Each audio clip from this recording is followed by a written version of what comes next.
just want you. I just want you.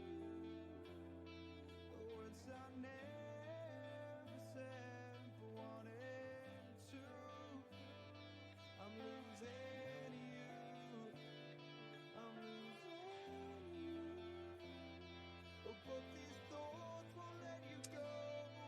Hey guys, I hope you guys are ready for Pogchamps round 3, round 2, day 3. Okay, let me like, it's way too bright. What the frick?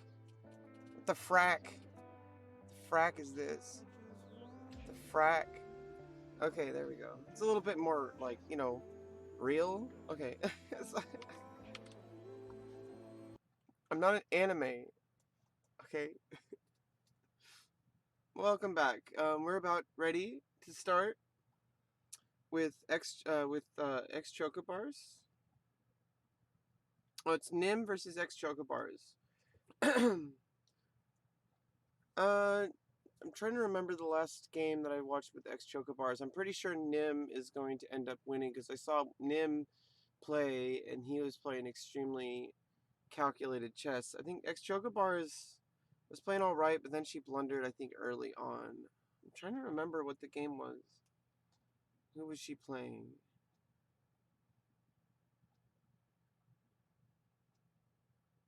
Oh, she played Forsen. Yeah, I don't know. Judging by the last game I saw against with Nim, I don't think it'll be too even, but maybe she'll surprise us. Maybe she'll surprise us. So anyway, we're going to head into this view here, and game should be starting in 5 minutes. Just like take this time, just kind of talk about like what. I've been following this tournament since day one. I've been uploading to YouTube. It's definitely been a interesting event. It's really, definitely good practice. Not expecting to get too many viewers. That's not really what I'm trying to do here. Obviously, I'm not going to be able to pull viewers from, the chess.com official stream. That's not going to happen. This is really just, I'm basically using this time to record for YouTube, for posterity purposes, because obviously once you upload to YouTube, it's evergreen content and it's going to stay there.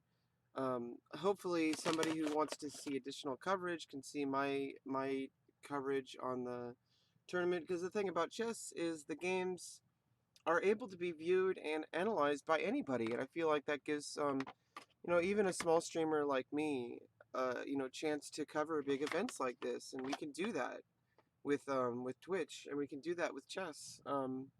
It's a great thing. It's a great thing that anybody can look at a chess game and say, okay, here's what I thought on this move. It's been like that since the beginnings of chess. Since, believe it or not, I would say chess is like the earliest version of Twitch. Hey, Annexel, welcome back. I'm doing great. I'm getting ready to cover this first match of the day. We got three games. We got 3 games coming up today. We got Nim versus X Chocobars, and then we have Nim versus X Chocobars. Then we at coming up at 12 p.m. Pacific time. At 1 p.m. we have Forsen versus It's Liquor, and then we have Box and Swift Door. And that'll be the end of round 2.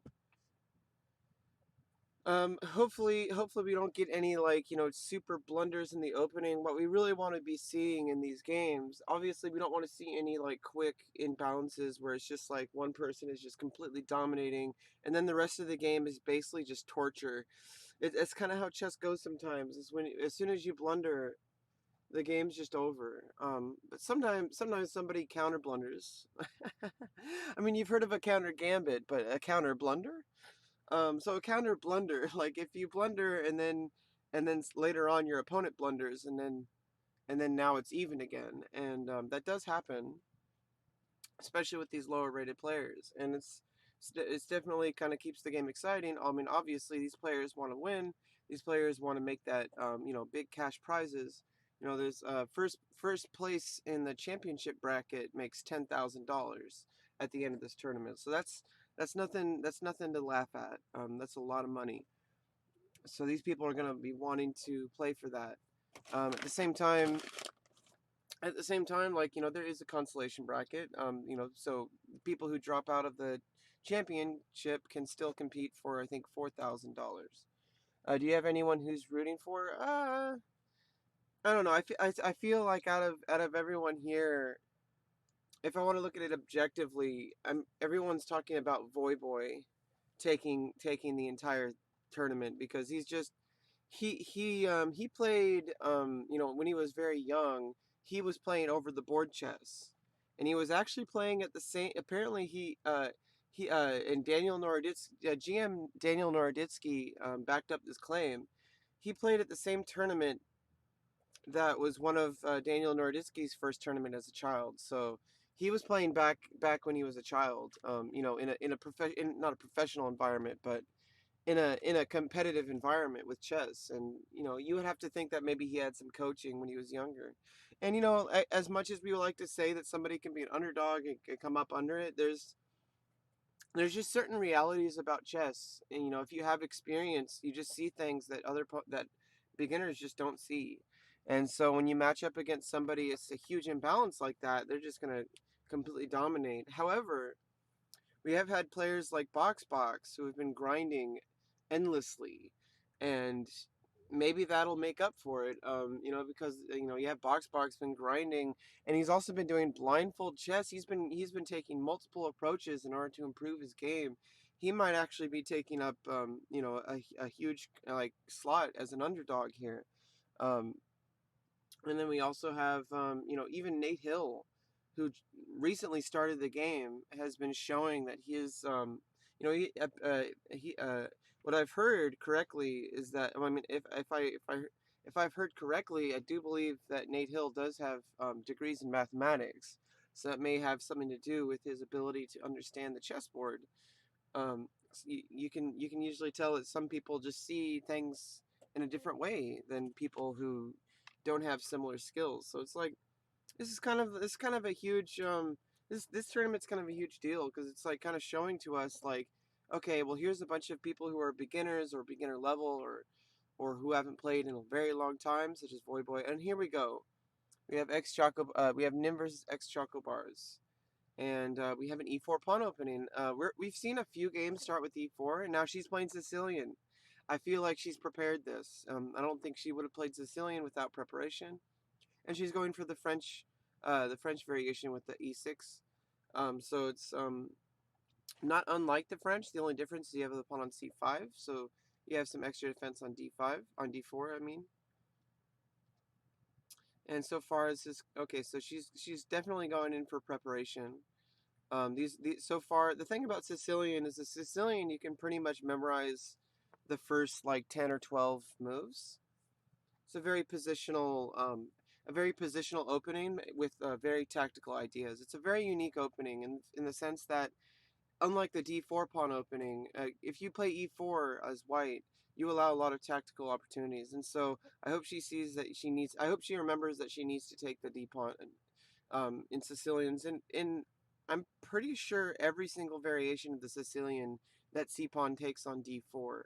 I'm pretty sure if my analysis, if my opening knowledge like serves me. Because c takes d4, you usually want to just, that's why you play c5. Oh, I'm not sure if b6 is an opening line. It may be. I'm not sure, but I'm pretty sure that you just always take that pawn.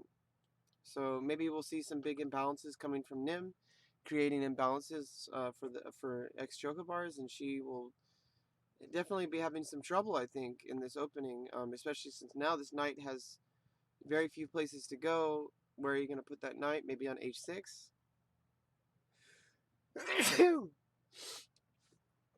Yeah, I think we will see Nim taking this game pretty quickly. At this point, I feel like she understood some basics of the opening principles for Sicilian, but like taking taking that pawn is definitely important. And it's because otherwise, if you allow white to have this center control, and this pawn is completely guarded by this pawn now, and now you have to bring her. She's going to bring her knight back. She's not even going to mess with going over to h6. Maybe she's going to bring over to e7, and then you play bishop g7. Something that can actually come back from this game. If you take here, you just take. But I feel like he's not going to push his pawns. He's just going to keep this here for now and just castle. Okay, so he's going to attack the queen. I don't know if that's the best idea. Because, I mean, maybe you can just play bishop e7 now. But then you kind of play g6 for no reason at that point. So I would say just play knight e7. Even though you moved that knight several times now. But then you can play bishop g7. Your goal then would be to get rid of these central pawns. And thank you, Hanexit. But yeah, at the same time, like, okay, so this is an idea here. The pawn takes. Well, then knight can take, and bishop takes, queen takes. So that's an interesting idea. However, now her king is going to be completely exposed on either side, whether you castle queen side or king side. The pawn, there's first of all, 5 pawns have moved, and none of her pieces have left her home square. So that's what we'll notice in this tournament, is we'll notice players who are not really developing their pieces. This is actually the first game I've really seen this, where we've seen, usually when I play against lower rated players, in the 700 to 900 rating, I'll notice that they just don't develop their pawns.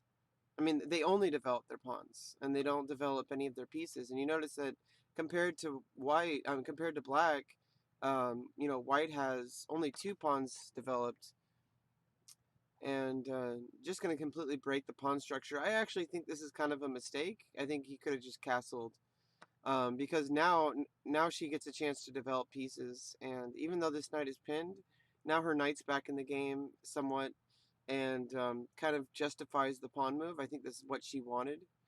But you'll notice time and time again with these lower rated players, 700 and 900, that they'll just make a ton of pawn moves. And I noticed this watching John Bartholomew when he was doing the climbing the rating ladder series on his YouTube, which is a great series. You should check it out. John Bartholomew climbing the rating ladder. Um, and he has different rating ranges where he plays, people up to 1,000, then people up to 1,200, people up to 1,400, etc., and all the way to 2,000 plus. And he talks about the specific things that when he's playing those games, he talks about, like, he's just playing games in the pairing pool, and he talks about, like, what kind of things that, like, people at this level will do, and it's just like lots of pawn moves.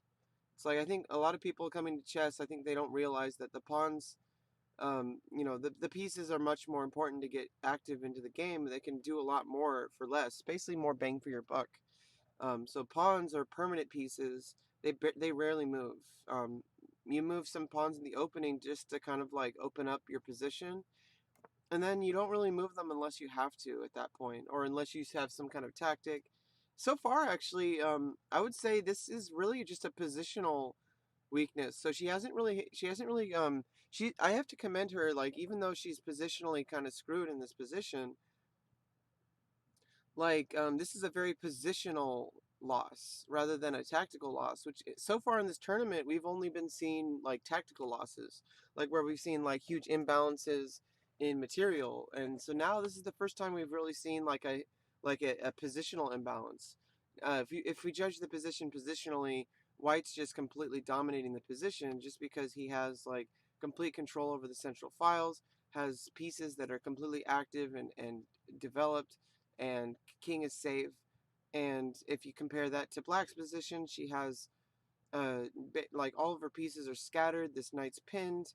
You see that there's, knight and bishop still haven't been developed and not easily developed. Pieces, pawns and pieces being threatened.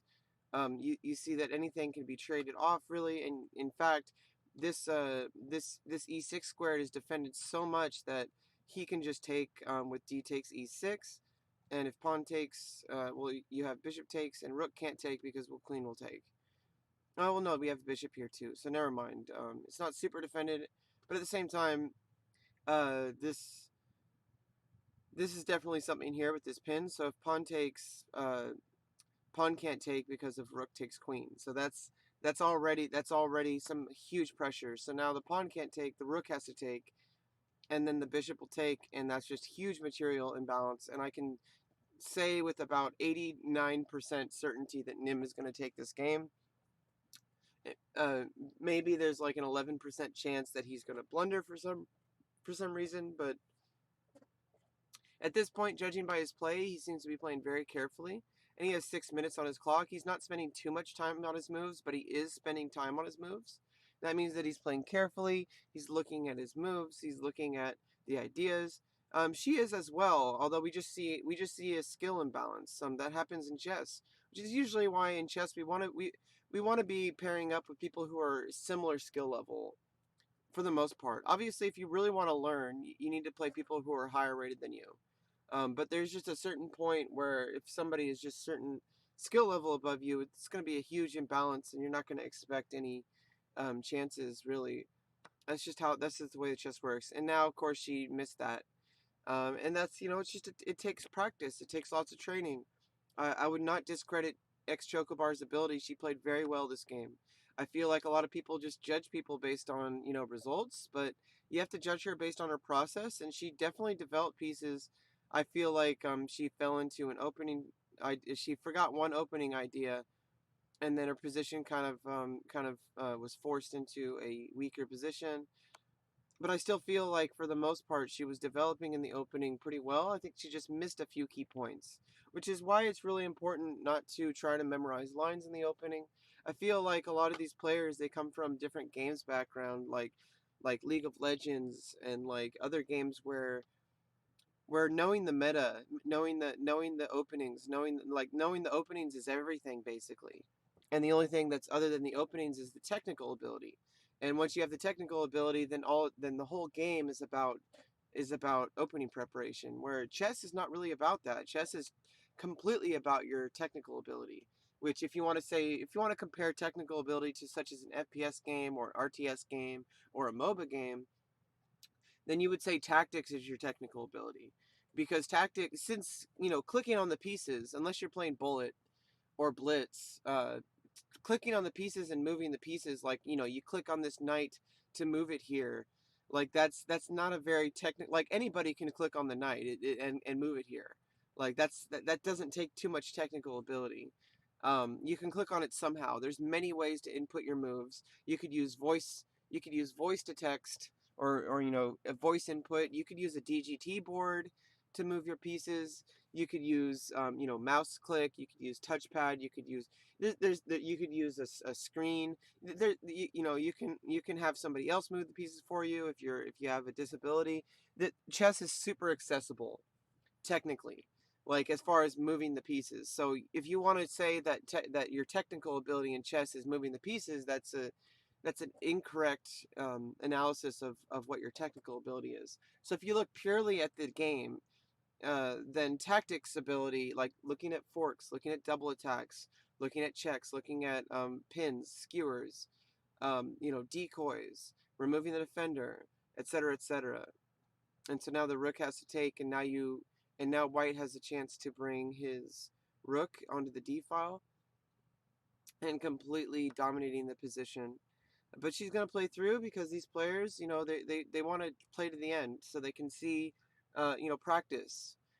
Practice playing even though they're down material, because you look at saying, okay, well, even though I'm down material and I'm in a worse position, I'm going to try to find the best moves I can because it's good practice. If you have that tactical ability in chess, which is something I'm still training, and it's something I neglected, because I was treating the game like these players most likely are. I'm guessing, but I'm guessing because the background for most of these players are games where opening preparation and meta preparation is basically like 99% of the game, where technical ability is required. But once you have technical ability, then everyone pretty much has the same exact ability. Like we're playing an FPS game, once you have accuracy, once you have reaction time, once you have understanding of the maps, I guess understanding the maps is your start of the preparation, but how to move around the maps, etc., etc. And then it really comes down to very meta preparation, like just studying like how do you best how do you create a build if it's StarCraft, like how do you create a build, and I feel like a lot of these players are going to be treating openings exactly like that, where openings in chess really aren't like that until you've already reached your technical ability with tactics and other middle game strategies to the point where you're able to understand the game at a very high level. So opening preparation doesn't really come into play too strongly until maybe you're like 2000 plus, maybe even 2200 plus. You need some basic opening preparation just to get started. Like you need to know, like, okay, well, I need to know some opening principles. Like I need to get my pieces out to the center, get pawns in the center, get my knight developed toward controlling the center, need a castle, et cetera, et cetera. But as far as opening preparation, you don't really need to know any specific lines maybe until like 1600 or 1800. Obviously all of us are going to pick up stuff regardless of our rating, but and like I said, like I spent a lot of time doing a lot of book preparation and stuff like that, and watching top level commentary and all that kind of stuff without doing the technical ability, which is going in and doing the tactics every single day. And obviously playing games and analyzing is still going to improve your tactics, but um, going into the tactical trainer and clicking on the specific category of what your tactic is and working on that specifically, it's kind of like in basketball when you do your free throws. That's really what your practice is going to be for tactics. And so it looks like white completely controls the e file. I would even say all you have to do is get the king away from the from the e8 square.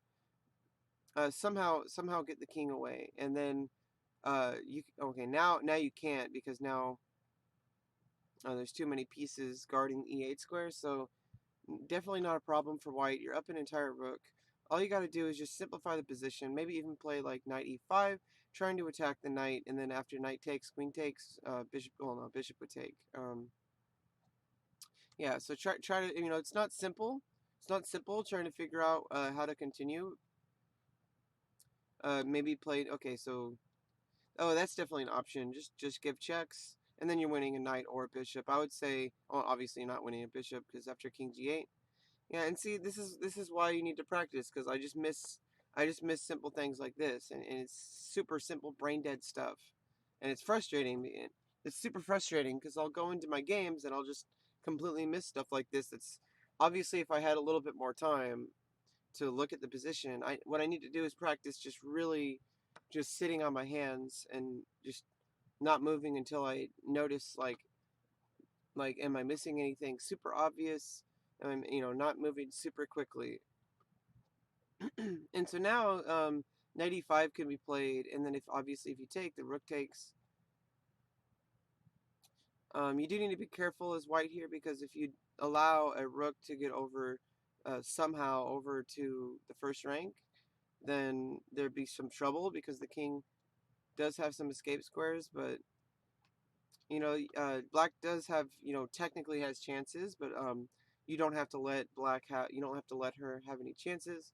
You can just completely just move your pieces into the position. Maybe knight e7 check, king h8. I mean, if you play king f7, then you have a few options here, such as knight f5, and then that would be check. You have to get out of check, and then you can trade off the knight for the, well, you can just take the bishop. So that definitely is an idea. Well, you could just check here as well. Queen e6 check, king h8. Okay, attacking the rook. I would think the rook might be able to come to d8, so rook a d8 might happen, attacking the queen. However, then you can play. There's not much you can. There's no tactic here, because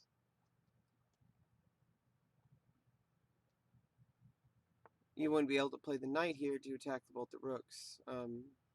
But yeah, the king just simply gets out of there. However, I would feel that Nim he should play like a6, I mean a3 or something, just to get the king an escape square. Because if you ever leave your rook from the first rank and then allow black to play checkmate, I'm pretty sure Nim would be throwing his chair across the room. So it's definitely important that you make sure you have king safety. I would say maybe just give check here and then play a3 just to play it safe. Unless there's a mate in one after this, but I do not think that's the case. Um, yeah, not many attacking chances. There are attacking chances, but like not any mate threats that would allow you to move this rook away from the first rank. And so I would, if I wanted to play really safe, just play a3. There really is no reason to rush this checkmate. You're up an entire queen basically. I mean, you're up an entire queen. Like, let's just be frank, you know. Your opponent has two rooks, but and a piece, but you have two pieces and a rook and a queen. So you have a queen and a rook, which is up a rook, but then you're also up a piece, and you're also up a pawn.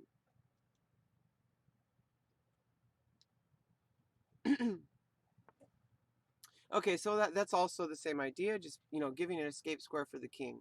Once you have escape square for the king, the only problem is the bishop can come to g7, so I think a3 would have been a better option, because then you could go to a light square, which is never going to be attacked by a dark squared bishop. So I would say that's an inaccuracy from Nim.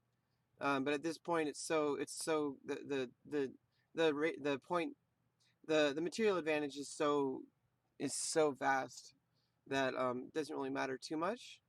But I would say that is an inaccuracy because the bishop, especially if the king is here.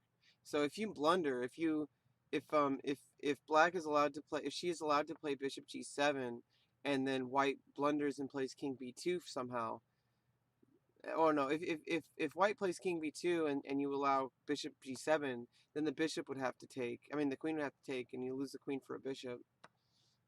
You'd still be down material, but you would be not down as much material. But obviously that wasn't happening this game. He didn't blunder. Like, it's just sad to see this. You know, we're gonna see matchups like this in a tournament like this where we don't quite you know, there's going to be some people who are more prepared and more experienced with chess, and some people who are just beginning. So we're going to see games like this, and that's okay. That this tournament is more about spreading awareness that chess is an amazing game, and that anybody can start to improve. And also, I think people need to realize that just because you lose games doesn't, you know, especially if it's a huge different rating difference, doesn't mean that you're not improving at the game. Like, you know, and I feel like more people in the esports communities need to understand that just because you're not good yet doesn't mean you're not improving, and doesn't mean that you're not going to get good. And I feel like there's a toxic environment that we need to start changing our approach to. We see that environment in chess as well. I mean, it's not this the same environment has been in sports and esports especially for a very long time. You know, it's like, oh, people say get good, and it's like people don't really realize how damaging that kind of mentality can be to somebody. When it's like somebody just wants to play a game and improve, and they enjoy the game, which is really key. Because if you're not enjoying the game, then why are you even playing? It's one thing if you're good and you don't enjoy the game because you got to a point where you're so good that it just feels like work. But I mean, that's a little different. But what if you're just starting out and you want to get good, but you also enjoy it? And then somebody's like, you should quit, you're not good, you're never going to be good. And it's like, that's not true. I mean, if you spend the time and put in the effort, put in the hours, put in the experience, you know, put in the practice, do all the right things, you're gonna get good. You're just not gonna be good compared to somebody who's already good in the moment. And you might never be able to catch up to those people, but that's okay, because that's not what chess is about. It's not about trying to, you know, be better than Hikaru Nakamura. I mean, that's not going to happen if you're just starting the game now. Like, it's just not going to happen unless, like, you know, Nakamura just retires. Even if he retires, he'd spend the rest of his life. He still has so much accumulated knowledge. He could be, like, retired for the rest of his life and, like, drunk. And, you know, he has just so much, you know, brain power just stored up in the game that I mean, obviously, if you're experienced, like if you're a super GM you know, in practice and you're trained and you're up to date in the current meta, and you have all that, then obviously you're going to do better. But if you're just like somebody just starting out in the game, you're not going to do better than somebody who's spent like a giant career, a huge chunk of his life playing at the top level. Like, it's just not going to happen. It's a huge rating difference. I mean, it's a huge skill gap. It's a huge skill difference. So that's not really what our approach should be in chess. We should not be approaching trying to get better than the best players. It's just unrealistic. What we need to do is we need to try to make ourselves the best players we can possibly be. And here we see a checkmate. So I would say this game. So Nim wins. Nim wins this game against ex Chocobars. Sadly, she just wasn't able to uh, win this game after a certain point, and it was okay up until up until this D4 move. I am almost 99. I am 99% sure. Let's get to the analysis board so we can make some variations. I'm not going to look at the opening explorer just yet. I want to make my preliminary analysis. So in the Sicilian, almost 99,999 times out of 100,000, you will want to take this pawn as soon as d4 is played. And it's just because it just puts pressure. This knight takes, and then it's fine. You develop this knight, and you don't want to take because it develops a pawn towards the center, and you have much center pawns. You have center pawns, and you have more central control with pawns than your opponent because your pawn no longer has a d pawn. And it's just, there's so much, you know, you don't want to take here. You just want to like castle, or you probably want to castle queenside, maybe play bishop e3. But if you're going to prepare the Sicilian, you need to know these basic ideas. Now, let me look. I'm pretty sure that's the move. If you look at the opening explorer, we're actually already out of book. Bowdler attack, this is already out of book. d6 is played, played 44 times. Knight c6 played 34 times. So usually, I mean, you play knight c6, or you play d6. Usually, it's the main line. You play a6. I would say if you want to play it safe, I'm pretty sure knight f6 has been played once, but it allows e5. And then you have to play knight d5, and then now you don't have a pawn that can get developed. After c3, you're going to play d4. After d6. You play d4, of course, and then c takes, and white has the central control. Your knight's kind of like awkwardly placed. Maybe you play knight c6, castles, and then bishop e7, and yeah. So basically, the whole thing about this is, well, I wouldn't say this is game losing, like I said, but now it's like these pawns are completely dominating the center. So you have to move your knight, and the alternative was moving your knight here. If you play g4. You play knight f4, but you can't because of the bishop. So you have to play. Oh no, what was I saying?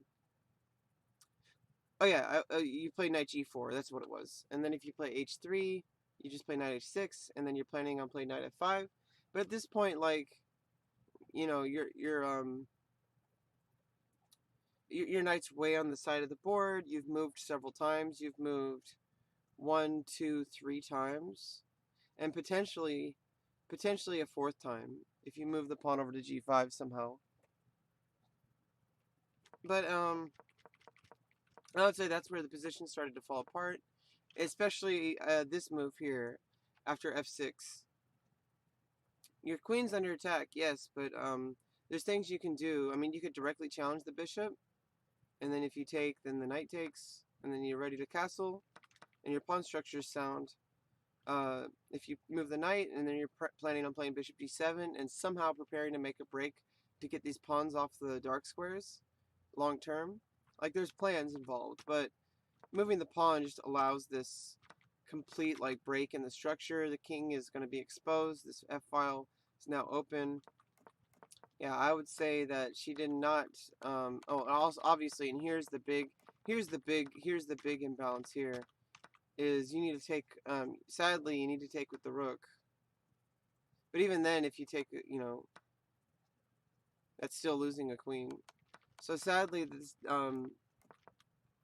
this is why you need to take that pawn. Maybe just taking this pawn here, even though it sucks, you know, you just take with the bishop, and now you're completely, you know, check. You have to play king h8. I mean, or you could, oh no, you just take.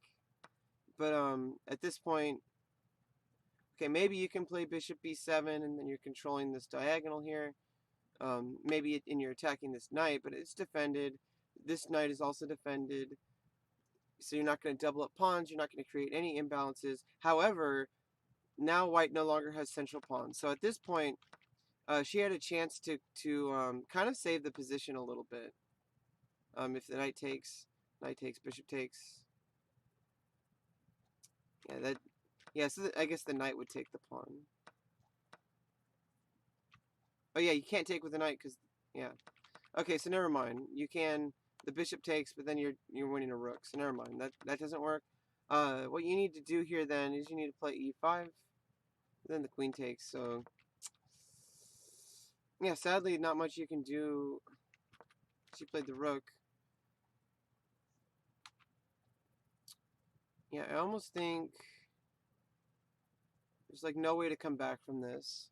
Let's look at the engine analysis. White's basically completely dominating here, up an entire piece, according to Stockfish, like up plus 4.51. That's, if you can pretty much trust the engine on the analysis on that one. If it says plus 4 or more, like it's pretty obvious. Like if it says like plus 0.8, like maybe it's not so obvious, maybe it's not so clear if it says that, but if it says like plus 4 or plus 9 or whatever, it's pretty much obvious. Like, okay, so e5 is the only move here, and then after d6 check, that's what you want to be playing. But even this, like, you could just take with the queen, like queen takes. This is what I would expect if you played e5. I would expect a lower rated player like Nim or X Chocobars even to find a move like queen takes. That's still winning. It's just obviously d6 is the most forcing. You play king h8, and then h4 happens. Queen e8. It's a little bit esoteric at that point. Obviously, we're looking at engine lines. It's gonna play very esoteric kind of lines. I would say the first big mistake is not taking this pawn. So let's look at the lines here. C takes d4 is the main line Stockfish is saying, where it's pretty much even here. So, and then after knight takes, you play knight c6, and you're just continuing your development. And from here, this is where the game should have been. It's really sad to see that kind of it's really sad to see this kind of where she play. So let's put that there, and then let's put the green light there. That's where the game should have played. But I will be back in 30 minutes, and we will get back to the tournament with Forsen versus its Slicker. I am almost like 90% certain that Forsen will take the game, judging by its Slicker's ability from the last game, and also just his attitude. I feel like he has the confidence. I really like the confidence that Slicker has. But it's kind of like he's putting all of his energy into the trash talk, putting all of his energy into the confidence, and he's not really paying attention to the actual thing that matters, which is the chessboard. And Forsen has been putting his energy into the chessboard.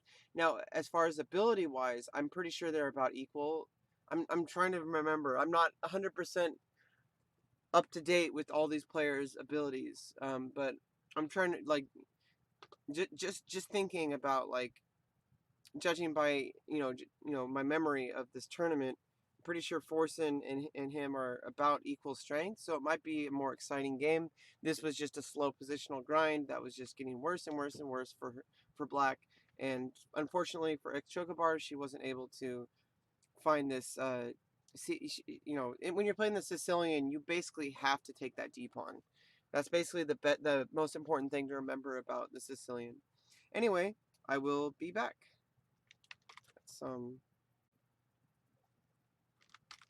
Let's just keep it here. Okay? I will be back.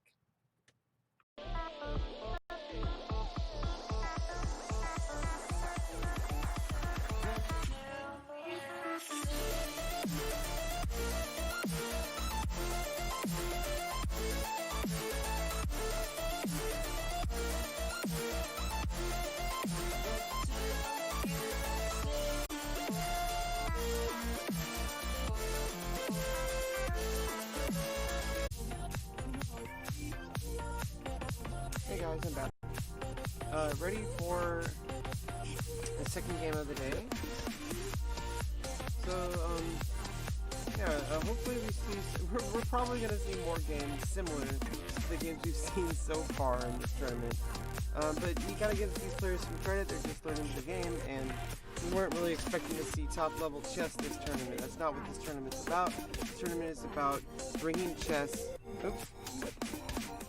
Yeah, this tournament is about bringing chess to the masses and helping understand that they can start to work on chess. They're not going to be the greatest, and that's a realistic expectation. It's that it's going to take a lot of practice, it's going to take a lot of training, and but at the same time, it's like, it is pretty exciting, you know, that this is happening for chess right now with this Pogchamps tournament. So up next... Alright, so up next we have Forsen versus It's Slicker. And so I'm thinking Forsen is going to take this game. I'm thinking that. But who knows, maybe, maybe Slicker... Maybe Slicker has made some progress since then, but I don't know. So we'll definitely see. I'm pretty sure Forsen is Forsen's username on chess.com. I'm not sure though. I'll have to double check.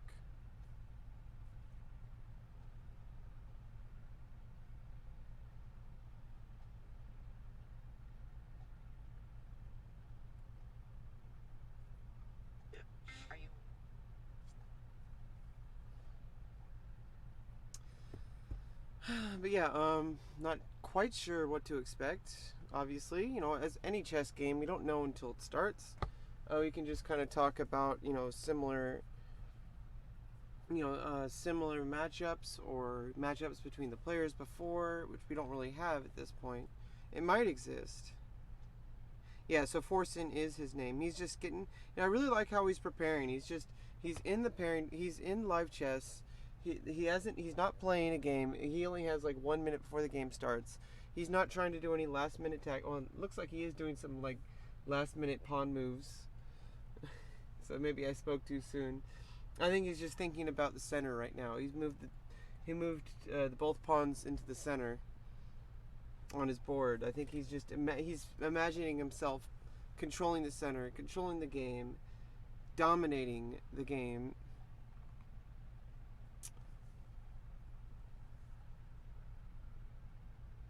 And it should start in about 30 seconds, maybe a minute. Yeah, sometimes watching these games is pretty painful. I'm not gonna lie. Feels bad, man, about the game with Nim and X Chocobars. But you know, it's like that's just sometimes how it goes. Just super painful. There's a huge piece loss, especially with that after you lose the queen, it's just over. If you're down that much material, it's just over. But you know, we're still here.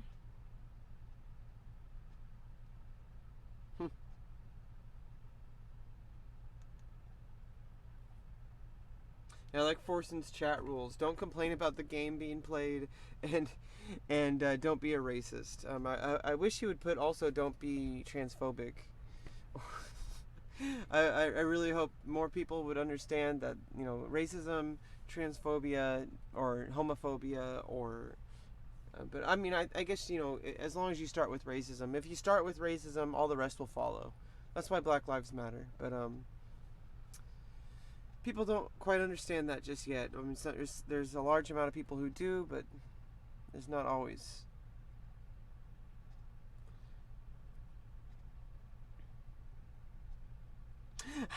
Earlier it says, come watch Twitch streamers X Chocobars versus Fornim.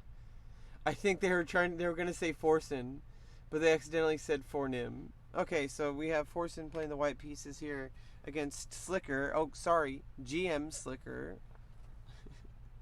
Okay, so E4 opening again. Another very kind of a little bit. Okay, D6 a little bit. Okay, so he's going for the Villador defense. I wonder if he has some opening preparation for this, because this is not usually played, especially at the beginner level. But it's definitely a good, you know, a very straightforward opening. Forsen coming out with the bishop, attacking f7. Obviously, nothing really going to come from it. Maybe you could play knight g5 at a certain point. Like maybe you play d3 and then you play knight g5 because the bishop would be guarding that square. But h6 can be played. Wouldn't matter because then you would just take here. But this is good because now you're playing bishop e6. It guards f7. It puts this piece in between the bishop. However, if I was playing white here, I would just take the bishop and you would open up this f file, and this is already an imbalance. Maybe Forsen sees that, maybe he doesn't. And he is spending a few extra seconds on the clock here. I think he is calculating. If you do take this bishop, which he saw, bishop takes, pawn takes bishop, and this f file is completely destroyed. Maybe you're going to play queen f6 and knight e7, and then after you play knight c6 or knight b d7, and then you're going to castle queenside. Okay, he's trying to clean up his doubled up pawns. If you take here, then you just take with the e6 pawn, and you got rid of the doubled up pawns. However, then this pawn is exposed, and actually white Forsen, he can actually take this pawn right now, I believe. I don't know if that's actually, there's a tactic involved. Maybe you can play queen f6. And then you have to move the knight, but you still lose a pawn. So there's no real tactics after knight takes pawn. So knight takes e5 should be coming up. I believe there's no repercussions for doing so. Okay, so you're just going to take the pawn. If you're still able to take the pawn. Okay, so now the queen is guarding. So that's maybe a little bit of an oversight from Forsen. He could have gotten a pawn, but maybe he just wanted to focus on fundamentals, not worry about trying to get pawns. I think he's just happy with the doubled up pawns and with the exposed king, with the open f file. So I think he's just going to slowly just continue his development, castle, get his bishop to a useful square, like maybe bishop e3 for now. Get the queen maybe to d2 or to e2. Okay, maybe queen f3 would be better at this point. Now that you have you move the queen away, and then now you're no longer defending that pawn. The bishop can just come to d2 just to put a piece in between those. Of course, you could always just castle and then accept the doubling up of pawns. However, I would say just want to play it safe. At this point, you don't want to be creating doubled up pawns or open files that might hurt you. Since you've already opened up your opponents, you need to maximize the fact that your opponent is exposed here. And looks like he is doing that.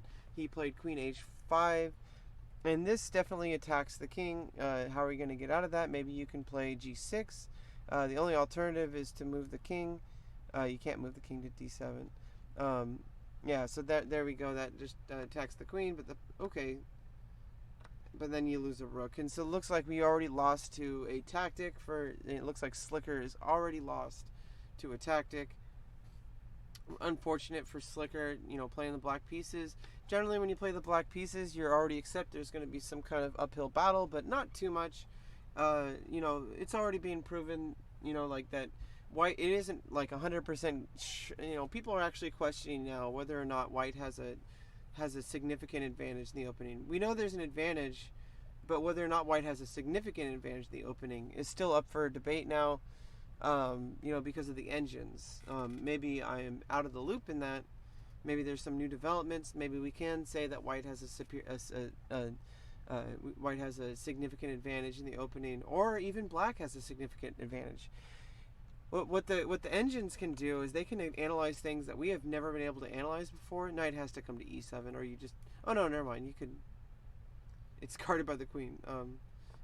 Otherwise you just have to move the king out or move the king to f8, and it's just going to be, this guards the pawn as well, so at least you're not losing as much material as you would lose if you didn't defend this pawn.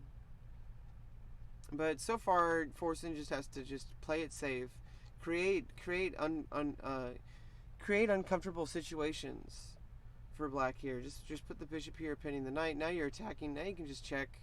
And I believe it's going to be checkmate soon at this point. You can't move the knight, it's pinned, but you can just win a knight for sure. Oh, he missed it. He could have won the knight.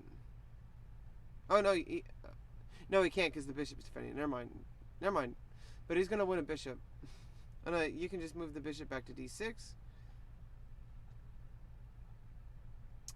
And then what you can do, you can just castle, bring your rook into the game, put pressure on e6. I mean, there's all sorts of plans and ideas that you can do here.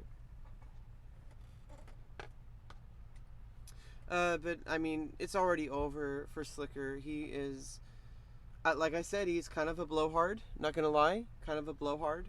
And I think he knows it. I think he's accepted that he's a blowhard. I think he's just doing this just for... obviously, all these players are doing this for fun. These are all, like, you know, already very well-established streamers who have a lot of influence on the platform. And, you know, it's not so much about, like, you know, obviously there's money involved, but... You know, who can complain about money? You know, when, you know, extra money in the pocket's always good. But at the same time, like, you know, this is really to, you know, promote our beautiful game of chess, showing people that, you know, you can prepare openings, you can do tactics. It really just matters about doing the grind, and that this is actually a very exciting game once you start to get into that learning process. It's very exciting, like, when you really start to... the thing is it's such a difficult game that you can memorize so many things and still, like, not have enough tactical ability to deliver certain things, and it's just, it's so devastating, but it's like a good kind of devastating, because, like, you lose a game and you're like, oh, I put so much effort into that, but then it's like you kind of, like, you still enjoy it because it shows you your weaknesses directly, and then you could use that to improve. And it's this constant feedback loop. It's this constant feedback loop that chess has that not many games have, where it's just like you immediately learn from your play, hopefully, if you do the right things. But yeah, I would say maybe get the rook over to the e file, bring the queen over to g4, maybe double up these rooks, and it's definitely going to be a shoe-in for white here. Forsen is forcing his opponent Slicker to just... I mean, you could also play a3, attacking the bishop, maybe forcing a trade here. Not really, well, not forcing a trade. No, you wouldn't want to play the pawn there. Well, no, because even if you do give up a knight for 2 pawns, like, doesn't really work because the queen and also a pawn you play here. If this happens, then you might be able to take with the knight. Well, you can't because it's pinned, so you might be able to take with a knight, but you just take with the pawn, and it's, yeah, definitely not going to happen that way. I mean, I don't know, we could be surprised, and this tournament has shown us a few curveballs. Forsen, taking his time, really doesn't want to take any chances, even though he's up material. He's up, like, basically a rook. But he's not taking any chances. He's not taking any chances whatsoever. So he's taking his time. I would say maybe rook e1. But then, I don't know. I think the best move might just be a3. Just attacking the bishop, forcing the bishop back, and... then just playing b4 to attack the bishop again. If you attack the queen,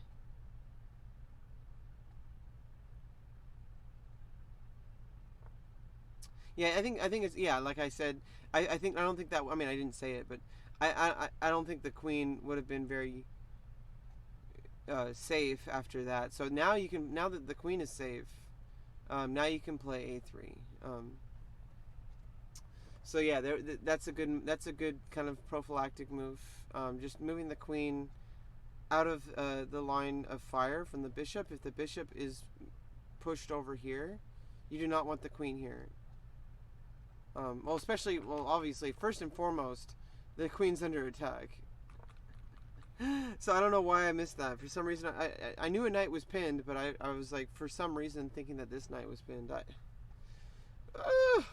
Stop it, Rebecca. Stop doing that. Stop missing obvious things. Please. Please. Okay, so obviously save the queen. That's the only move, is to save a queen. But now, I mean, obviously trading off pieces is not going to help Slicker. He is he is like kind of. I feel like, I mean, I can't see his stream right now. I'll have to look at the replays. But at the same time, like, I'm pretty sure he's probably dancing around his room for some reason, or he probably was, and then now he's sitting there really quiet. Like he's a little bit hot headed.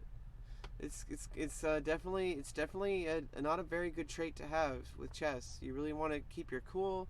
You want to look at the position. You want to see, like, okay, what can I do to solidify? What can I do to make sure my opponent has no counterplay? What can I do? And it looks like he's just kind of not really. Well, now he gets back a pawn. But Forsen is up an entire piece, and being up an entire piece. Being up an entire piece is just pretty much you can't come back from that. So I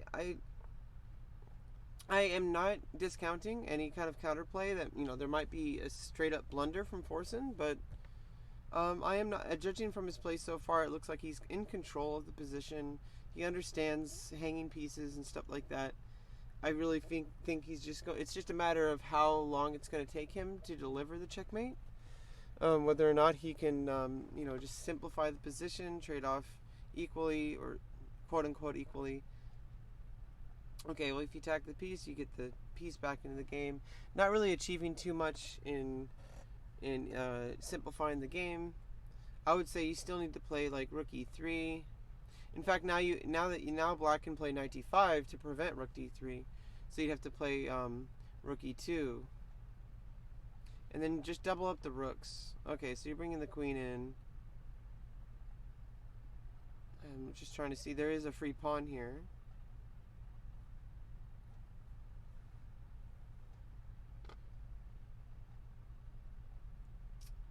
But not really. Definitely don't really see any counterplay from black. Maybe play knight d4.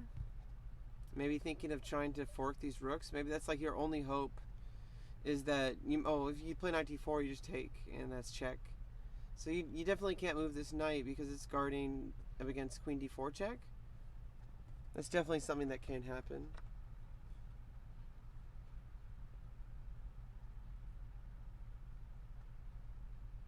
So attacking the rook, but the queen's guarding, and the king.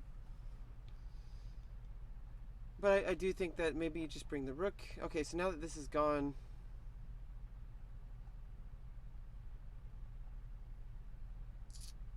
might just be able to come back to g4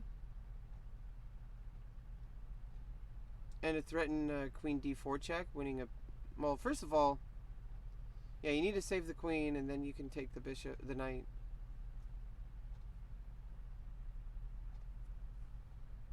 I would say either queen g4 or yeah, that works obviously, because the knight. Okay, I was forgetting that the knight is blocking the rook from defending, and so now you just win another pawn, and now you can take the knight.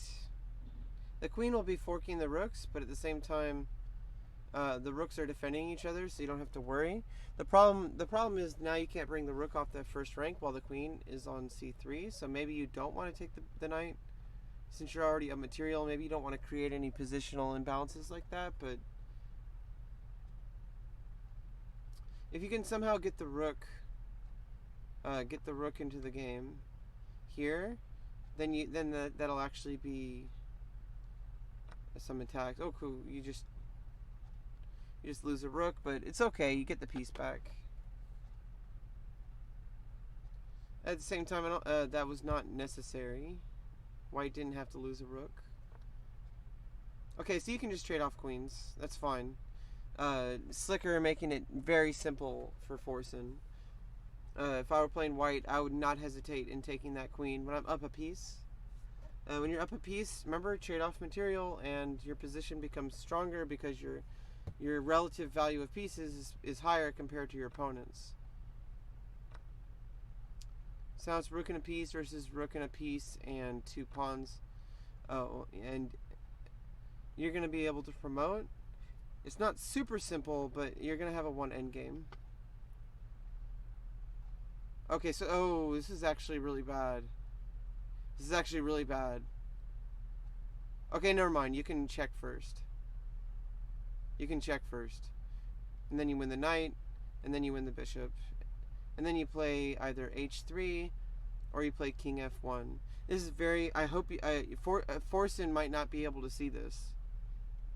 You can win the knight, and then you can't check because of the bishop, so you take the bishop, and then you play like h3 or you play king f1.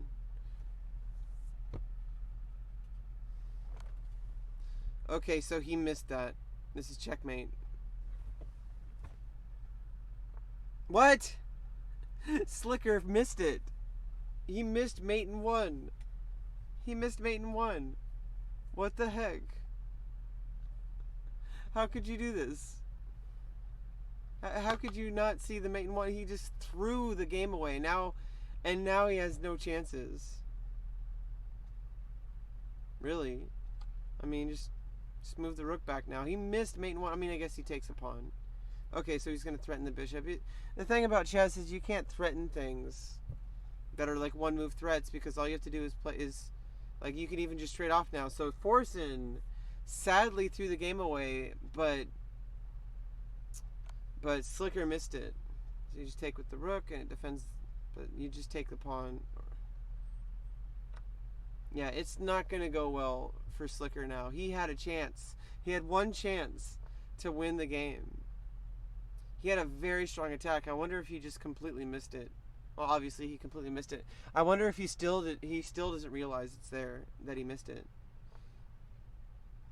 Or if he did see it now, then he's just like, oh no. It happens. It happens when you just completely. I can't believe he didn't see that mate in one, though. I mean, it's hard for me to believe, but then you have to realize these are beginners. So, you know, these are absolute beginners. So it's like you kind of have to like remember that it's really difficult for an absolute beginner to see things like that. It's obvious for people like even people like me with such a low rating. But I'm not an absolute beginner. I've had enough experience to be able to notice different things in the positions, and I can see like when there's a mate in one, like that's there's like super obvious ones. There's some that aren't super obvious, but that one was super obvious. Like the rook was able to deliver checkmate. The king was completely stuck here, and now white's just going to be able to promote a pawn. You don't technically have to promote a pawn, but as long as you don't trade off, as long as there's a rook on the board, it's not super simple to mate with just the rook and king, because your opponent also has a rook. And what we know about rook endgames is rook endgames are a draw. And if you can't promote, which you can, in this case, you can just slowly whittle down your opponent to promoting. Maybe you're going to threaten to win that pawn. Yeah. You can take this pawn. But then you can just start promoting again. Yeah, once you play here, and then you play f7, and then if the rook is still on f8, you can play rook g8, rook takes g8, and f takes g8 equals queen. And this is going to be, I mean, when it's just two rooks versus pawns, it's going to be extremely difficult and dangerous to try to just checkmate with just the rook and king while there's still a rook on the board for your opponent, even though you're up material. So he's up an entire rook because of the pawns. 1, 2, 3, 4, 5, 6 versus one pawn, so that's 5 pawns. But yeah, and now he's playing correctly. He's going to promote. Even if you take the pawn, you just promote, and then you're going to threaten some checks. And okay, so some threats, but you can easily get out of this. And then the checks are gone. Oh, if you made the wrong move. I guess getting the king through the center is still good. Oh yeah, defending that pawn, of course. Now you can just give a check on queen a8, or you can just check. This is actually checkmate. No, it's not checkmate. You can play king b7. Oh no, you can't because of the pawn. Oh, so you take the pawn. Maybe. Maybe queen d6 check. Queen d6 check. Or queen a8. Just don't even take any chances. And maybe rook b8. King c5. You can play queen a5 check and win the rook.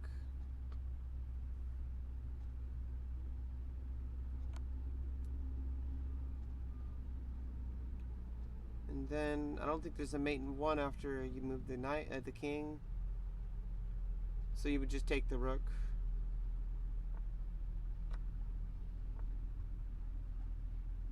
Okay, and you can just check, and that prevents the pawn on c2 from being captured.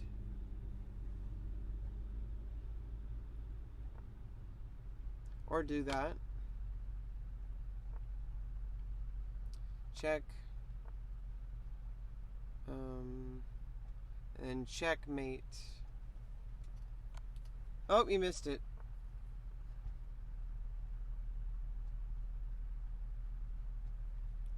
Now you can play rook. Okay, play there.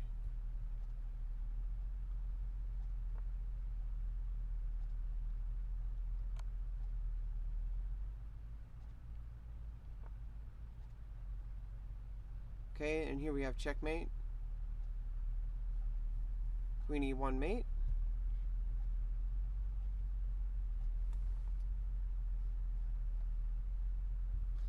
Oh, it's actually not mate because you can take the pawn. But then you can play queen c1, which would be mate. Oh, but you missed it. Okay, he's just gonna make another queen. He's not gonna mess around.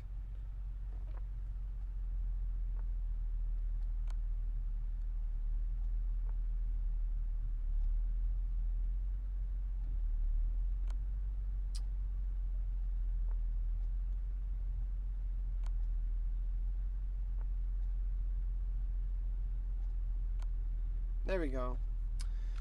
Well, definitely, let's look at the analysis.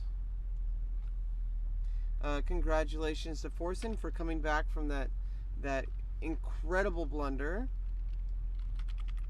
But let's look at the game here. So let's look at where the game should have gone. It was actually very unfortunate. Very unfortunate. But after this one, this was an extremely huge oversight, taking this pawn, taking the rook. Well, first of all, losing the rook for no reason. Definitely not, you didn't have to do that. But at the same time, even after that, some huge oversight taking this pawn. But luckily you cannot check here because of the bishop. So you're going to capture this bishop and then threaten mate. But what you can do is you can play a little bit of a tricky move here. Play rook b8, check. You have to get out of check, and then you take the knight, and then you take the bishop, but then you can play h3. Or you can play king f1. But what happened in the game was that he moved his bishop with check. Oh, never mind. He didn't miss mate in 1. I don't know why I thought that he missed mate in 1. This is check. I don't know why. I was just thinking too awkward. I think I just wanted to be angry and outraged at a move. So I think I wanted this to be a blunder. Okay, never mind. It wasn't a blunder. This worked. This worked for Forsen. Never mind. Sorry, Forsen. I'm sorry that I accused you of missing a mate in 1. I mean, I'm sorry I accused Slicker of missing a mate in 1, but I'm also sorry of accusing Forsen for being unable to defend against it. But there is. I mean, sometimes we do just make one-move blunders like that. One-move blunders really destroy our game. There's really no reason to lose this rook, but at the same time, I would say in the opening they played pretty, right off the bat. Slicker just completely, just throwing away his pawn structure. Just really not too great of an idea to do. And if you even look at the opening book, knight c6, d4, bishop e7, d takes e5, d takes e5. But what are we going to do about... Yeah, you do not want to put the bishop here. In fact, if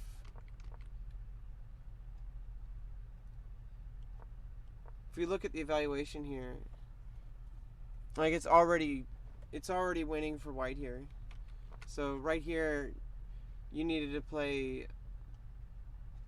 You needed to play like knight f6 or knight c6 or bishop e7, like one of those moves, one of those standard opening moves. But this just creates too many chances. It creates too many. It's too forcing, too early. It's too early for this. It's too early for this. It's just too early for this. Anyway, that's where I would say don't create crazy trades early in the opening. That's generally not a good idea. Like 9 times out of 10, if you create an early trade in the opening, unless it's like part of theory, but like you better know what you're doing if you're doing early trades in the opening, because if you start early trades, you're creating imbalances in a place so early where you don't have your other pieces developed enough to be able to justify that imbalance. And so that's where I would say that Slicker made the first mistake.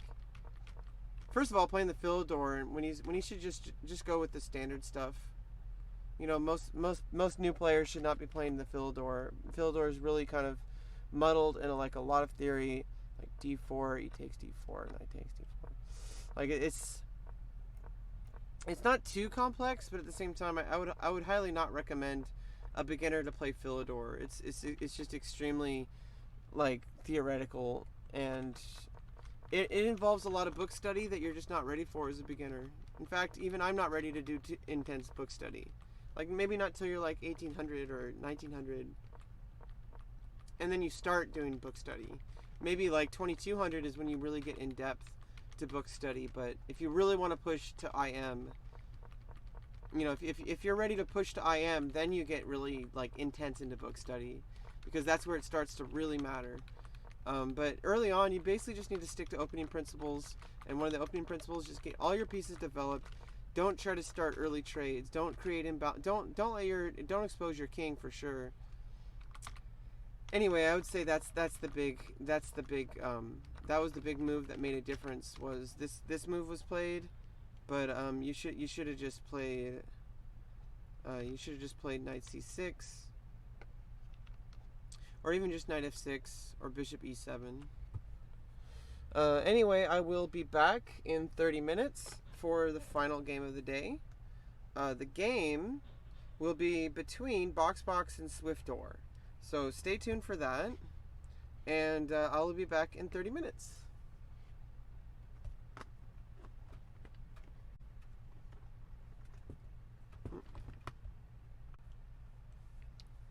Alright guys, I am back. Looks like the next round is about to start. Who is playing today? I mean, for the final game, I think it's Boxbox. So let's follow Boxbox 3.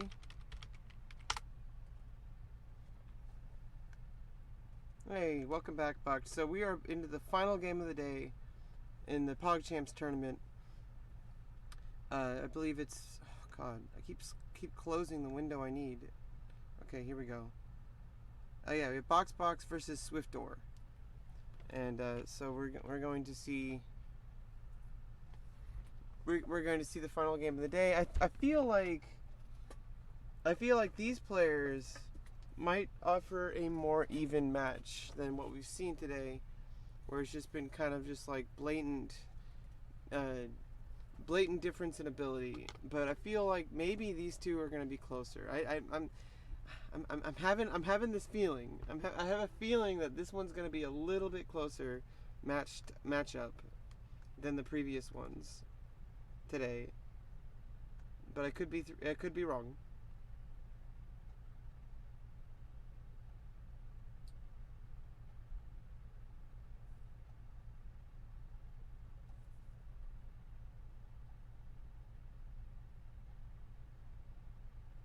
Looks like they're looking at his previous game. In a way, so I mean, Slicker's got to try to make it up with something. Yeah, but he does with his first announce. Success already.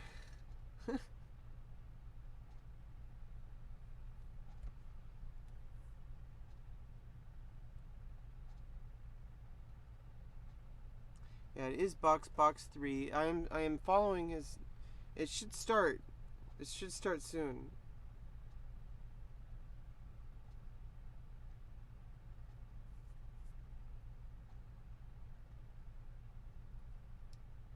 Get better at others, or the kind of people who are good at games just in general?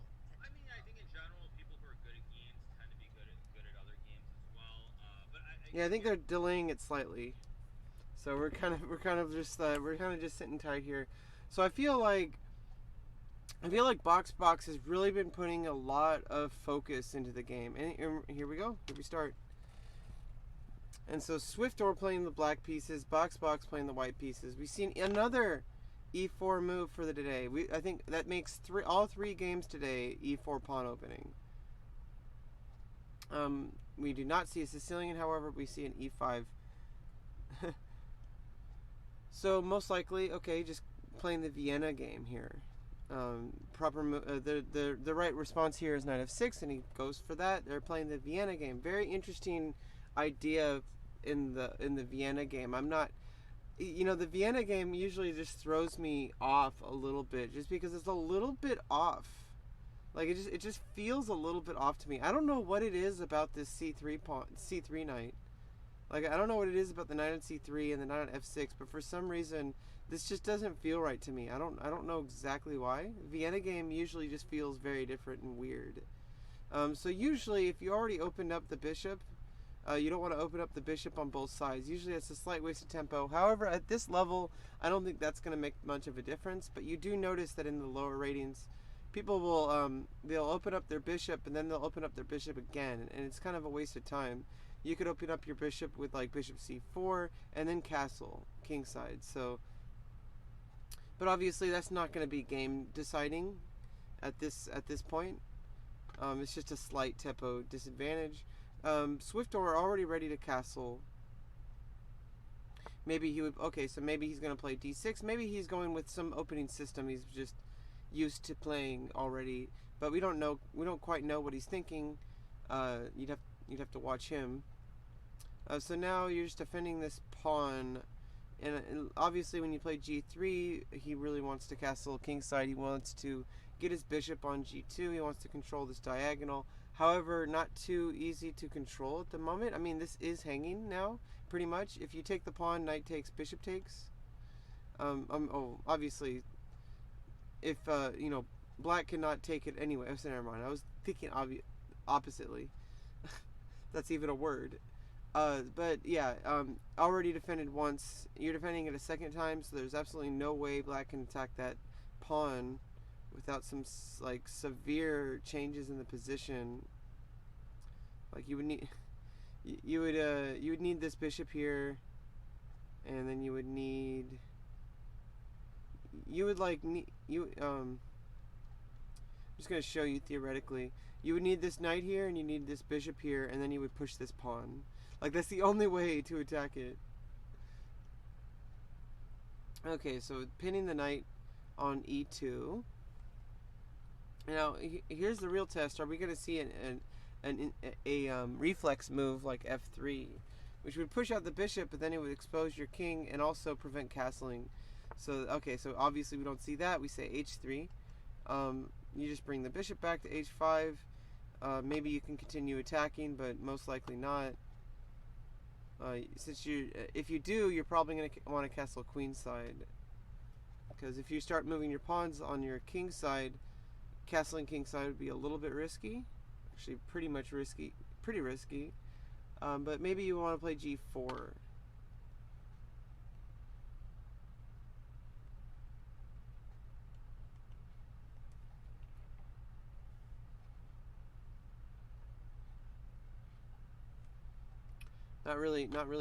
Not really crazy this early on. Okay, so yeah, you are going for g4. So now you just played bishop g6, and now you probably need to play d3, like bishop d2,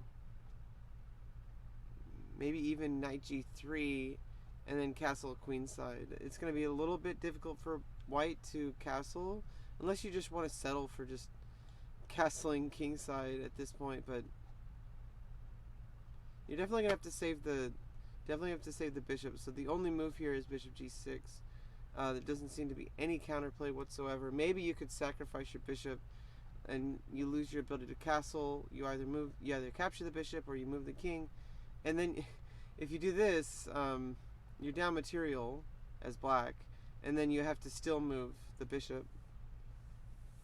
That is an interesting idea, though. Like, maybe he's thinking of that. I hope he doesn't play that, because that's losing a bishop just to expose the king and down this much material. Basically, you get a pawn for a bishop. It's not going to be worth it. But you do notice that a lot of players at the beginner level, they'll start thinking like this. They'll be like, okay, maybe I can capture this pawn on f2, give check, and then you can't castle anymore. The problem is that you're not getting enough material back. Maybe if you got 2 pawns for the price of it. Like, if you gave up a bishop for 2 kingside pawns, I would feel like that's slightly justified, or maybe even really justified. But if it's giving up a bishop for 1 pawn and for losing castling, then I think that's extremely irresponsible. So maybe you just want to play bishop g6. If you attack the knight, you could always just retreat the knight back and relocate over to the queen side. Okay, so obviously playing the only move, really. I mean, the only alternative move was bishop takes g4, and then h takes g4, and knight takes g4. That would have been something, a desperado move that got 2 pawns for a bishop, but it would have opened up the rook. Okay, so now we have just some developing moves. We have the knights out. So far, no like major imbalances, except for maybe white is slightly exposed on the king side, but I think it's safe. And so far, pretty even material, pretty even position. I actually think that maybe these pawns might cause some trouble, but at the same time, if you attack the knight with a move like g5, you could always play knight d7, followed by knight b6. And then you could control,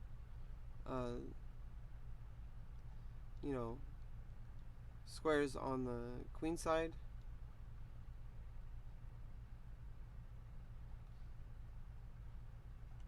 But at the same time, I feel like white's position is a little bit aggressive, which might be risky for either side. So it might. Okay, so that's somewhat of a wasted move. You need to move your bishop. But if you play h6, you can play bishop h4. You can't easily attack with the pawn because the bishop needs to move. The bishop cannot go anywhere. I would say this move is coming. You need to play h4 and then h5, but there's still a knight guarding, but at the same time, getting 2 pawns for a knight might be worth it for black, so I don't know if white can get h4 and h5 in just yet. I do feel maybe you need to get knight g3 first. But before you do that, I feel like you need to really develop this bishop. Figure out what you're going to do with that dark squared bishop, because right now it just feels so useless.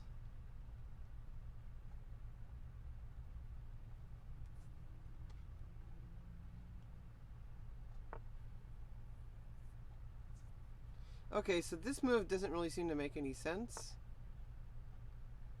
Because now this square on b5 is now completely undefended. If you had played a6, maybe that would make sense. But now, Box just coming in to box Swift door in.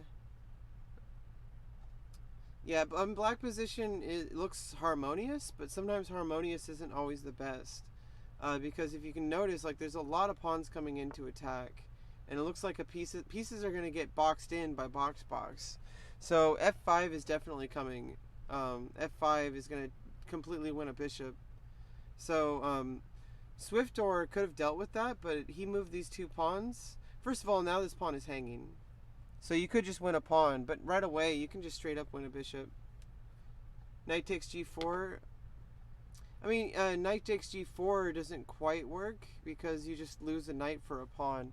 And now you're losing a bishop, so the best thing you can do is maybe do bishop takes f5. But then you're just going to crack open this, or you can even just play the rook here. Yeah, we'll look after the game for what Swift door could have done differently, but this is pretty devastating.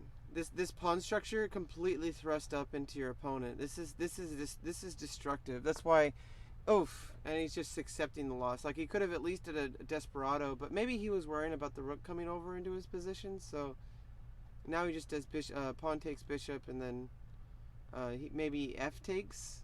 But then you're down material, and it's just going to slowly whittle down into a lost endgame for black. So, and I definitely prefer white's position here. It's just super, super thrust forward. If you notice that, like, there's just this giant formation of pawns thrusting into your opponent, and your bishop is locked in. You don't have an escape square.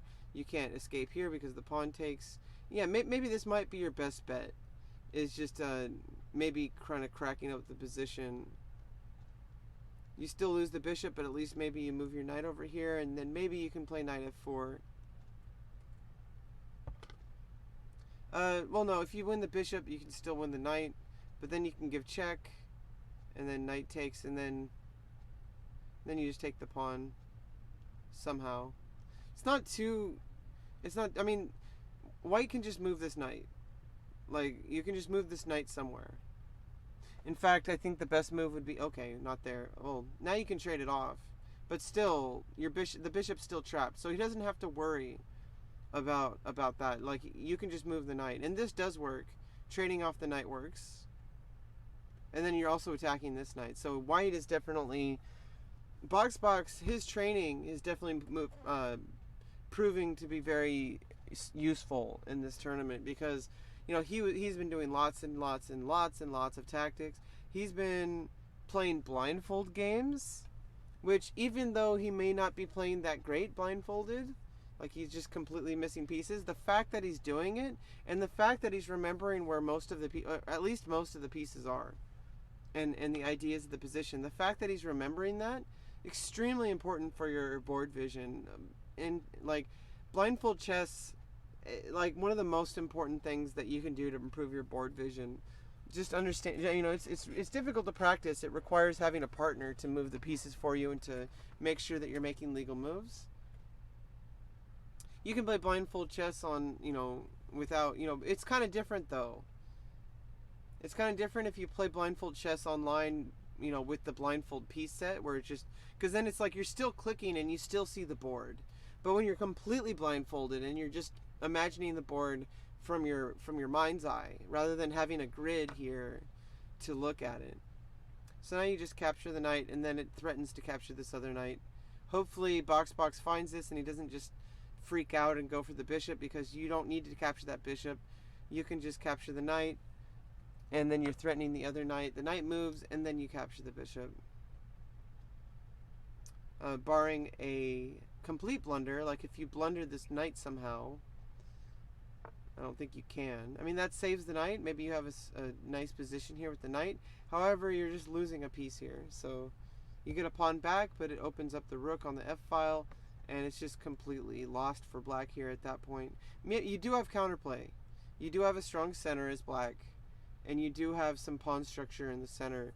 And there are doubled up pawns, and the king is slightly exposed. So you do have to take those into account. However, the material advantage, I do not believe it's enough to make up for the material because you just lose the bishop. And I think the best move here is f takes g6 because it opens up your rook. But then you just trade off the rook. Queen comes here. Maybe you even just offer a queen trade. There's just all sorts of things you can do.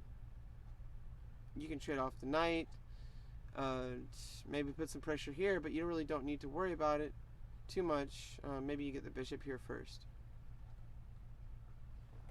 There's lots of ideas here for white. I'm obviously not going to find them all, but white has a lot of options here.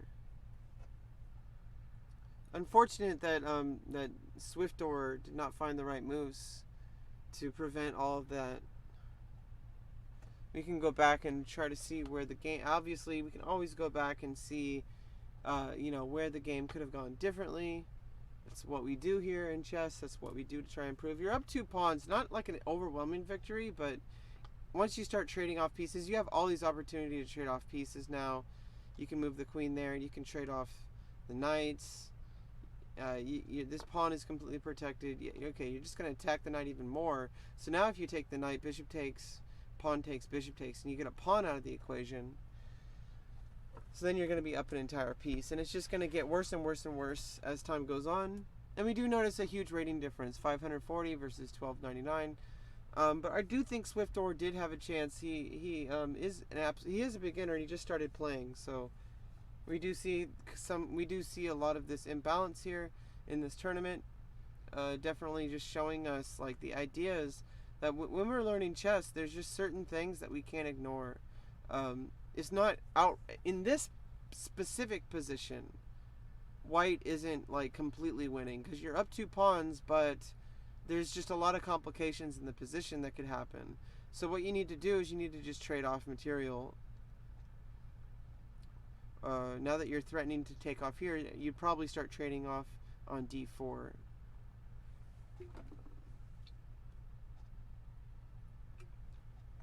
And then now Swiftor is just completely losing time now.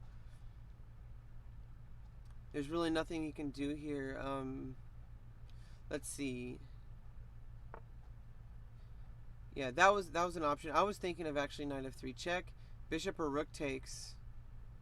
And then if rook takes, bishop takes, and then you have bishop takes bishop. But if rook, yeah, that would have been a little awkward, and you'd still be down material. So it would be helping box out either way.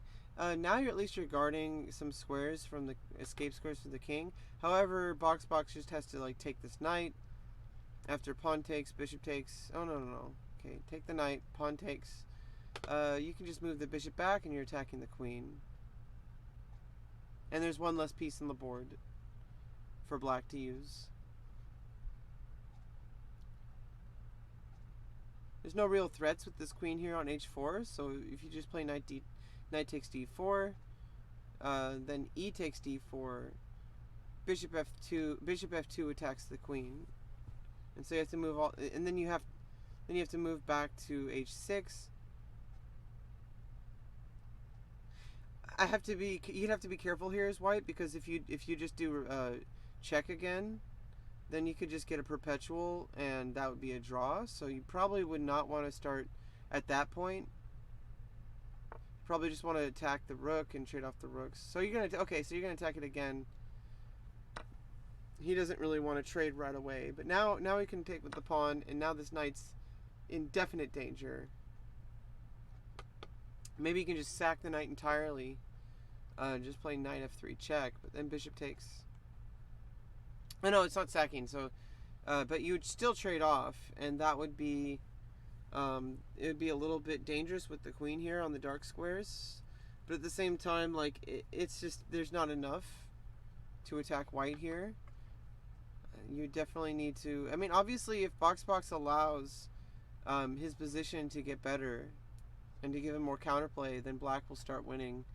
But he doesn't have to.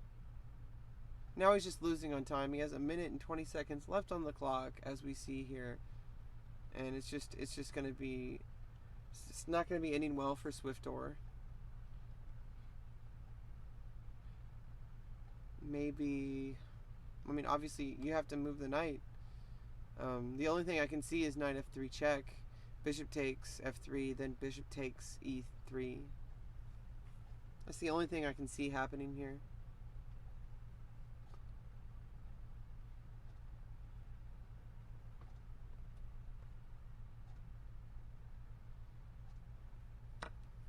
Oh, well, you can just give up your queen entirely. That's always an option. Botez Gambit for the win. Well, here just h takes g4. I really hope box does that. There's no trick here. I highly doubt there's a trick. You can't play knight f3 check.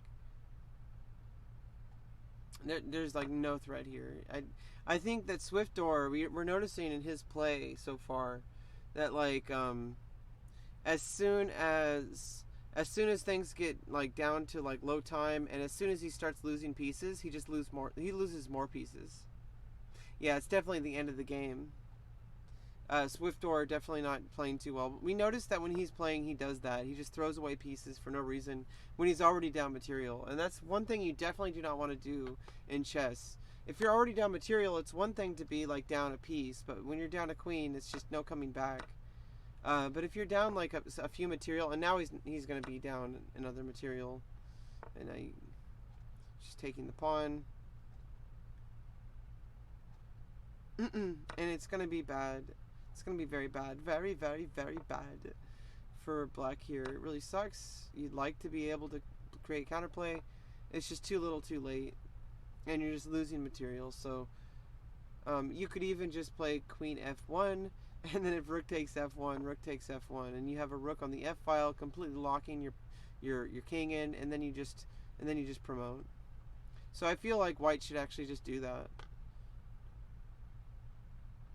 You have pawns that are, I mean, you could also just get these pawns up and promote one of these. And okay, so there you go. Just promote the pawn now. He's just playing all the wrong moves. He's one of those players that after he's losing, he just gets worse and worse and worse. And you need to be careful not to do that, because just because you're losing doesn't mean there's not, best moves. And looks like he's missing that now. Well, he can still trade that off and then trade that off and then promote. And the plus side to that is after you take the queen, then you get the rook, and then now you're blocking these escape squares. So that's the reason why you do that, like I said earlier. And now you're going to promote next turn and it's checkmate.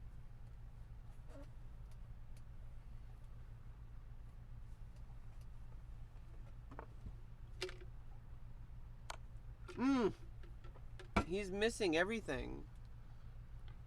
I don't know why he didn't see the checkmate. Okay, well, he just wanted to checkmate with the rook. Well, there you have it. We have the final game of the day between the players in the Pogchamps tournaments. Let's go back to where the game could have gone differently. Let's go to the analysis board so we can make variations, etc., and look at the opening book.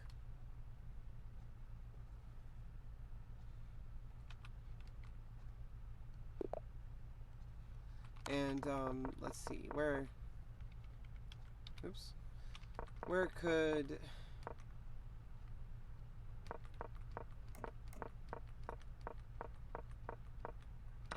this is already lost for black. Can I make a suggestion what I thought could work? I mean, always after the game. When we're doing commentary, yeah, you can always, like I said, this is commentary. You could have been talking about that the whole time. You said do knight takes g4 at some point. I'm just going to show you why that doesn't really work.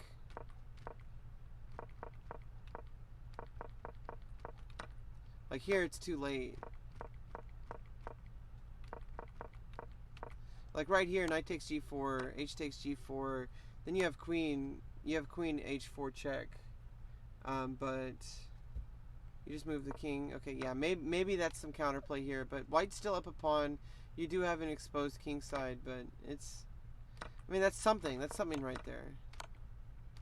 Knight takes g4, h takes g4, queen h4 check. You can just play bishop h3 here. And then white's still up material, up 2 pawns. There's something better for black. Yeah, I mean, anyway, let's just go through the game.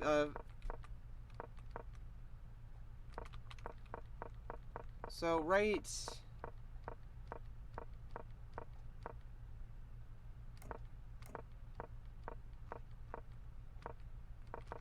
here, it's sad, but well, right here, this is a move that does absolutely nothing.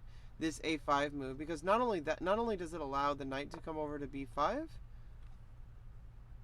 which is kind of like, and you can't really attack it now. Like maybe you can play queen d7 and move the knight, but it also it doesn't really accomplish anything when there's like a strong attack coming. And so I still think this doesn't quite work, because like you said, knight takes g4, h takes g4, you have a check here, but you can just put the bishop here and you just lost a knight for a pawn. So, but this is definitely the moment where this move accomplishes nothing, and there's absolutely no reason not to think about the position a little bit more carefully. But there are a lot of pawn moves being made, and I feel like you should have castled queenside after you started marching these pawns. You need to be able to find that you need to keep this square open for the knight, because if g5 is ever played, you need knight d7 to happen. But if you castle kingside, well, you know, white's just marching his pawns all the way across the board. It was Mumlet when f2 had opened the dialogue, the diagonal for black bishop, f2. Okay, so right here. Knight takes g4, h takes g4, queen h4 check, bishop h3. And white's still better here. The king could not escape from the h line.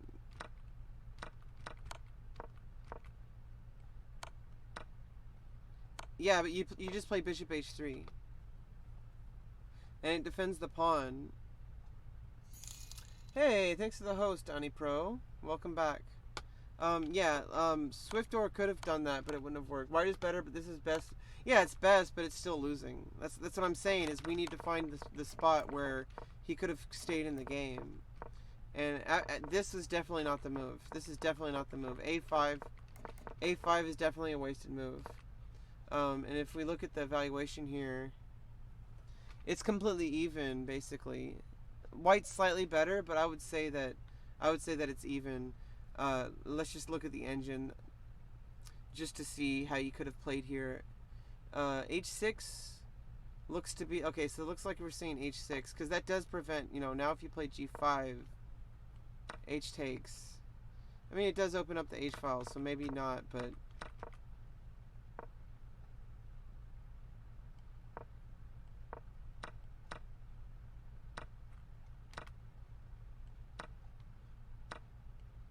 yeah, I don't. And now you can't. And then Queen H4 is coming, and how are you going to deal with that?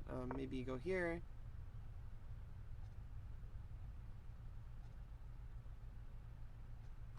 But that's a theoretical line.